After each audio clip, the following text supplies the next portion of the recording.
speakers. There you go. So definitely I'm not going to cough in that. Another thing I kind of wanted to say as well, it's really nice to be sharing the stage with Rachel and Dean in two ways. I've really admired both of these guys. Dean I've known for 10 years or so. The kids go to the same school, live in the same village.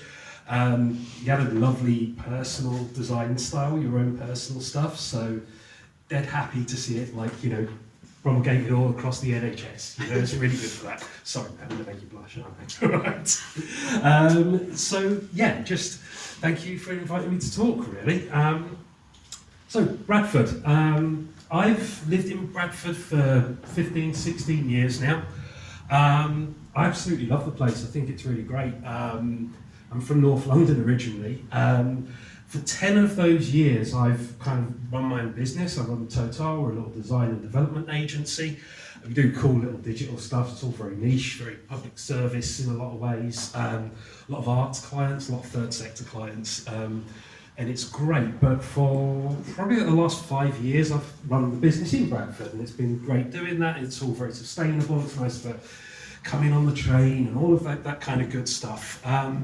But it's had a massive effect on me being in Bradford. It's one of those places that's got an infectious kindness. And it's weird, people from Bradford, you say people in Bradford are really kind, and they're like, but it's true. I go on places in the country, and Bradford people are unusually kind. They will help you out if you're in trouble in the street and all of that stuff.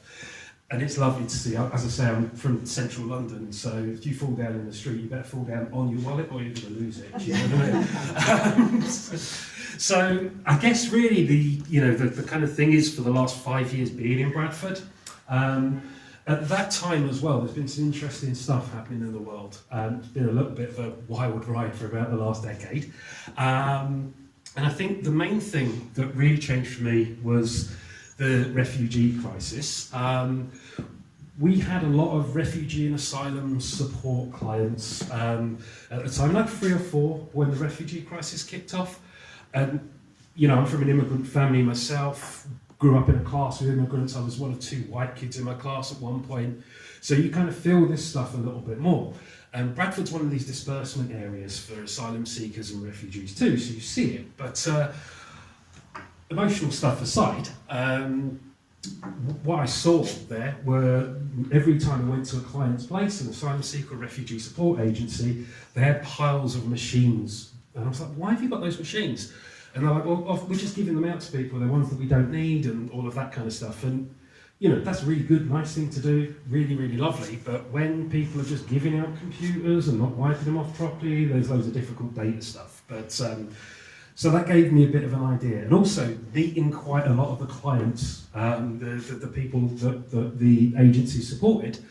I used this photo because the other photo that I could have used, I just hate seeing that photo. But this as well shows you the diversity, that's a weird word, but the diversity of refugees and asylum seekers. These people crossing the boat in the Mediterranean, they've all paid thousands of pounds, like money that I couldn't find, money that people, generally normal people, wouldn't be able to find. A lot of these people are the best and the brightest, and they're fleeing, which is a bad situation. And they're probably using their last money to do this, to get across this place. And it's really, really strange. But on this boat are doctors and architects, and civil engineers and university lecturers and, people of stature, for want of a better term. The people that are coming here are not the flotsam and jetsam of the world, how the Daily Mail might perceive them. And I think it's just a really weird perception. So anyway, the idea of seeing all of those machines gave us an idea of starting Solidaritech. I'm a friend of one of the clients, the guy that runs Leeds Asylum Seeker Support Network, is a client and a friend, a guy called John Beach, and he's now the chair of Solidaritech. But we started around a really simple process, because simple things work, complicated things fall over. So we get people to donate their technology. Sorry, lovely. We get people to donate their old technology to us, so there's a lot of going out on Twitter and saying, chuck us technology, please, we really need it. There's a lot of talking to businesses and organisations that have spare technology or just doing refits. And there's a lot of just logistics stuff. I mean, I've had I had an old black Jag which looked like a drug dealer's car. It was amazing. And a huge boot, it's a golf club boot, and a policeman stopped me one day because I didn't know that I'd run out of MOT because I'm a bit of a shambles sometimes. And the policeman said, "You're out of MOT," and I'm like, "Oh, okay, fair enough." Obviously, I knew it was a slap on the wrist, and he said, "Can you pop your boot and give me a look?" And I opened the boot, I had 30 laptops. It's quite hard to, I didn't have any business cards on me, I had to show him, got it on my phone, said, no, this is me, look, I'm here, I'm a real person, I'm not nicking laptops. So yeah, we get that technology, we then wipe that data off the machine, so we securely wipe that. We don't ask you guys, the donors, to give us any details for logging in. We want things to be locked. If you donate an iPhone, we want you to remove your iCloud account beforehand, because you just can't get into that stuff at all. But we don't want your username and password, that's a security issue. So when we wipe your data, we wipe it from outside of that. We don't crack into it, we just wipe the machine properly. And some ways we wipe that data using physical hardware wipes, sometimes it's a long, boring process, no one likes software. We fix any faults because we don't want to kill anyone, that's always a really bad thing. We donate those machines out to beneficiaries, asylum seekers and refugees and people that need them. So, that's a little bit of the process, and this is kind of an updated thing 2 years on. So formed in 2017, literally at the end of last month, we just topped our 100th donation out. So that's one a week for 2 years. Thank you, that's not me. I'm not really very good with IT. That's the shameful secret of it all. That's a lot of volunteers, a lot of people going out there and doing stuff, and it's wonderful.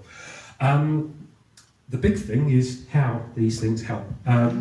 We don't do it, we don't take any credit, or we don't think we're wonderful for doing this sort of stuff, because actually technology is just a means to an end. It's a Swiss Army knife, or a tool, a screwdriver, whatever you want to call it. And the people that make stuff with tools are really the people that we love, which is great. So we support people doing sanctuary scholarships. I don't know if anyone's heard of those at universities, but people, refugees and asylum seekers, get scholarships, and the scholarships that they get help them get access to education, which is great, and they can transfer their qualifications, and it's absolutely fantastic. But we have a guy who is a human rights lawyer in this country. I don't want to name him or name the country, but he's a human rights lawyer, and he's transferring his qualifications, and basically he's got 20 minutes at 10 to 8 in a computer lab to do a 20,000 word dissertation. Impossible. We've got him a machine, and he's going to be earning more than most people in this room next year when he qualifies. So that's great. It's really nice that he's done that. We help people find loved ones, and that's really, really important. We've helped someone who's a persecuted person in their country. Again, I'm trying not to name things because people and confidences and all of that, but we've helped him speak to his wife and kids for the first time in 18 months, because actually, if they make a connection, the authorities in that country know that they've made a connection, and then that can bring heat on his family. So we've sorted out a phone with a secure system where they can call for him and stuff. Bizarrely enough, it's a Windows phone, which if you've ever used a Windows phone, never use a Windows phone, but it worked in this situation. Who knew Windows phones had a use? So we've helped people access services, obviously. Whatever you say about people, they need access to these services. If people don't know these services exist, they're not going to access them, they're not going to be able to help them. And progress legal cases, find legal representation, find precedents where the asylum claim can be, you've helped this guy from that place, you gave them asylum, this is, all of that stuff. Long and the short of it is people shouldn't be subjected to torture or execution if you deport them somewhere. That is wrong. So many people don't know that, it gets on my nerves, but Universal Declaration of Human Rights, Winston Churchill, Eleanor Roosevelt, all of that kind of good stuff. Go and look it up. I'm sick of explaining it to people for the last 5 years, but I'm really sorry. But we help people from 11 countries so far, and that's something I'm really proud of. I don't want to say the countries because you can identify people. So we've moved things on a bit in the last 2 years, and it's been really good. We've done all of those things. Really, really enjoyed it. But we've opened our Open Tech Makerspace. This is a church up in Girlington, which is a less than lovely part of Bradford. I'm from a really crappy area myself, so I feel like I can say it, but there's a lovely community there. And we have this wonderful church, a beautiful big room in that church, and it is chock full of technology. We have amazing stuff like old Macs from 10, 15 years ago that are just beautiful bits of kit, for instance, that people like tinkering about with. But whilst there's quite a lot of wheat, there's also a lot of chaff. And we have probably 300 or 400 machines in there, and I would say 20% of them are good to go. We will be able to fix them and process them, and it'll all be nice. Maybe another 20% can work with work, and then we've probably got another 40, 50 to 60% that they're good for people working on, or we cannibalise them, or whatever. So yeah, roughly speaking, we've got a lot of technology that can help people. We've got a lot of volunteers that are coming in to do that. With volunteers from the local area, with volunteers who are persecuted Christians from Iran, working with Sudanese Muslims, working with Kashmiri Muslims from Bradford. They're working with faithless people like myself. I'm jealous of people with faith, but I don't have it myself. And we're working in a big Church of England Anglican church. It's just crazy. There's a million levels of why it's good and why it's nice. It has done a lot to help my faith in humanity, but also clearly we've done a lot to help people. These are the people that are okay with their photos being up here. I don't want to put photos up here of people that worry about that sort of stuff. So, how you can help, because I'm from a CIC, I'm not going to be up here talking to you guys unless I'm rattling my tin, unfortunately. I'm just about holding off that cough, so this is really good.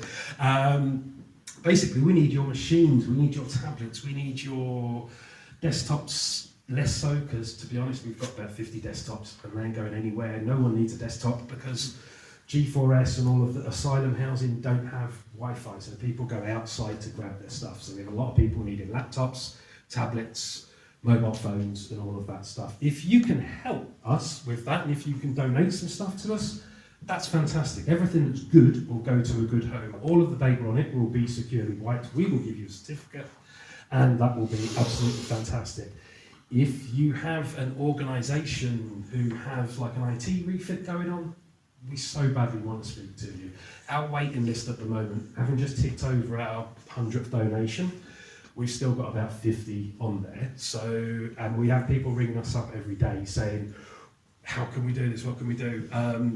But we have a lot of people that have a lot of need for technology. The Sudanese Association of Bradford, Sudan is a massive bonfire at the moment. Horrible, horrible situation, what's going on over there.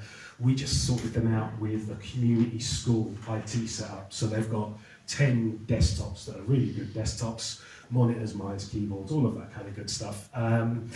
We've helped a refugee lady who's starting her own business. She's just come to this country, got a status, done all of this stuff and started her own business. So we're really making a positive difference to people, using technology responsibly, and really just trying to make things a little bit better.